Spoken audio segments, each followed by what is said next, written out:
I hope you had another amazing weekend. It was so beautiful out this weekend, so I hope you got outside. Today we are going to review. What does review mean? Review means we are going to practice something we've already learned. So I have our spelling tree of the sound k behind us, and you know a lot about it because you've already learned it. Each branch represents a different type of way you can spell the sound k.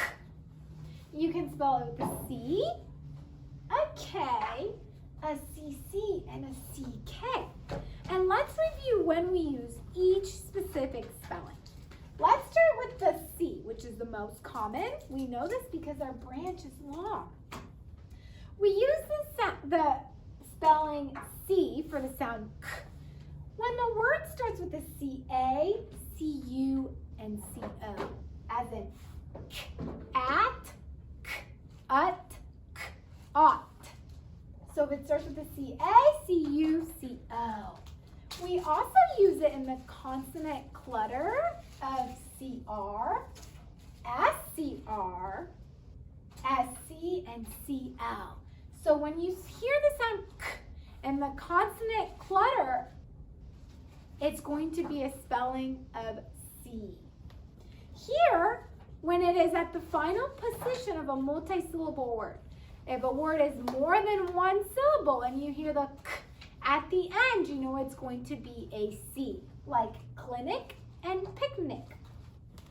Another time that you use the letter C to spell the sound k is on the consonant cluster of CT. So if you hear the k sound followed by T, you know it's going to be a CT, okay, as in act and elect.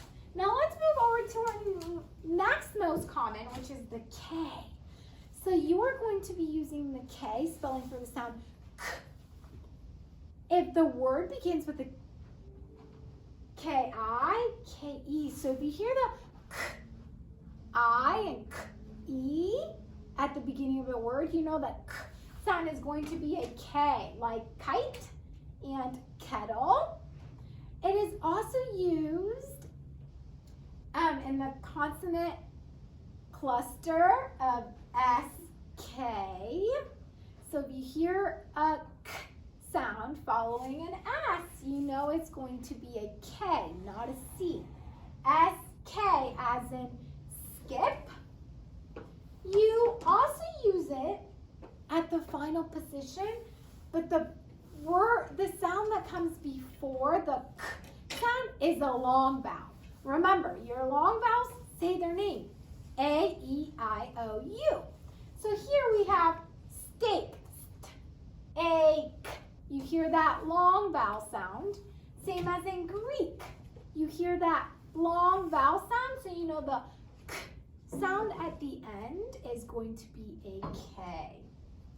Another time we use the K for the k sound is when you have a consonant cluster at the end, okay?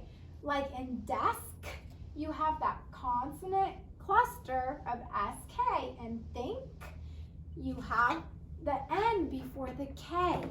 So you know that is going to be a K spelling because it is at the final position of a consonant cluster, okay? Now let's move over to CK.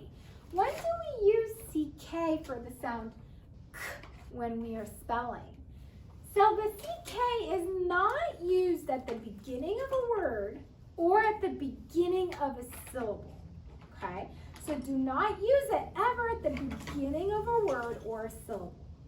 And it's usually when there's a short vowel, which is a, I, a short vowel.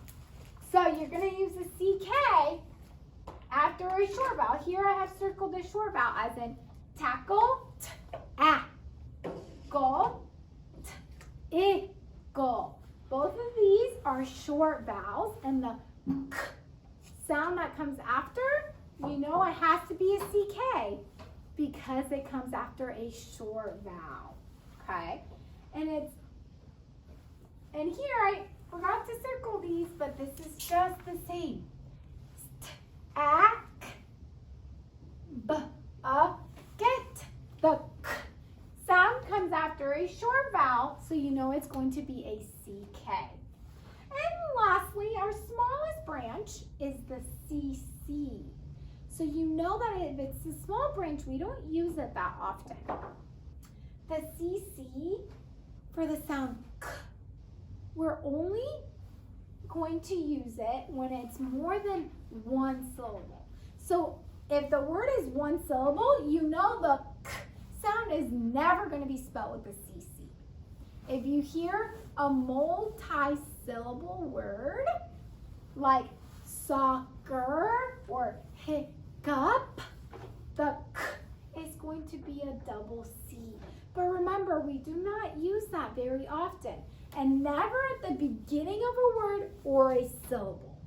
And the word has to be more than one syllable if it's going to have a CC spelling for the sound k. So boys and girls, I just wanted to review this with you. Keep it in your brain box and always continue to, every time you see a word in your books when you're reading, think, why is this k sound a K, a CC, or a CK? Think, and then you'll learn and become smarter each and every day. I hope you have a good day, and I'll see you next time.